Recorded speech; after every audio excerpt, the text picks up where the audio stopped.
A storm rages over Goryeo, lightning illuminating ancient peaks. In a humble hut, a baby's cry cuts through the thunder. The mother cradles her newborn, discovering small, crystalline wings. Terror grips her heart. Legend speaks of a winged hero. This hero is destined to overthrow the corrupt king. She tries to sever the wings with a rusty sickle. The wings are unyielding, as hard as tempered iron. Years drift by like falling leaves. Uturi grows strong. He leaps across jagged mountain peaks, a blur of motion. His wings shimmer under the watchful eye of the moon. He gathers beans, millet, and sorghum from the fields. With ancient magic, he forges grain into resilient armor. Deep within a hidden cave, he trains in secret. He creates a silent army of wooden soldiers. Each soldier stands ready, awaiting the call to arms. Tension mounts as the king's scouts draw nearer. They sniff the air, seeking the scent of a hero. The scouts' shadows lengthen as they approach the village. Uturi prepares for battle, his eyes burning with golden light.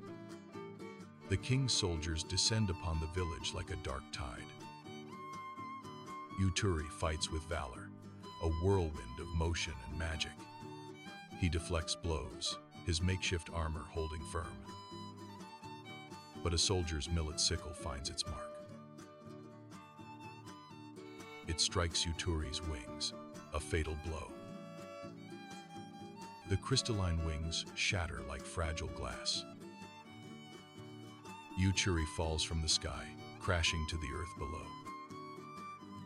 He whispers to his mother, his voice fading with each breath.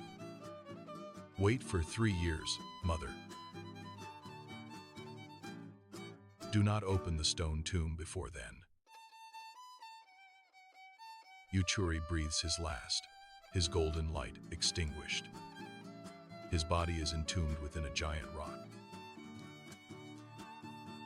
The king, consumed by fear, watches the tomb for years. He anticipates Uturi's return, a constant dread. Days turn into weeks, weeks into months, years crawl by. One day before the 3-year mark, the king acts. He forces the grieving mother to open the tomb.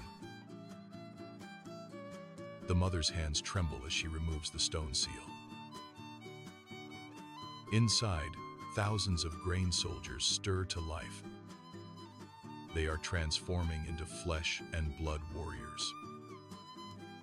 Uturi is on the verge of opening his eyes, reborn. But the king's impatience seals their fate. Harsh light floods the tomb prematurely. The transformation is incomplete, a tragic twist of fate. The grain soldiers crumble into dust, their potential unrealized.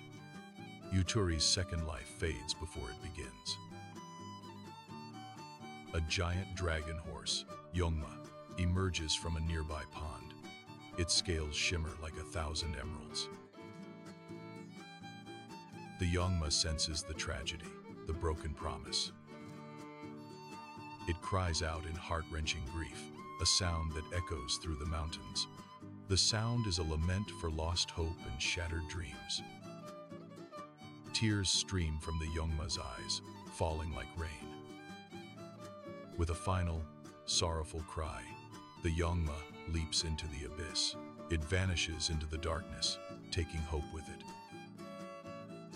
The people's hope, once so bright, flickers and dies. Despair settles over the land like a heavy shroud. The king's tyranny continues, unchallenged and unbroken. The legend of Uturi becomes a whisper, a forgotten dream. The mother weeps, her heart forever broken by loss. The winged hero's promise remains unfulfilled. A land remains in darkness, awaiting a new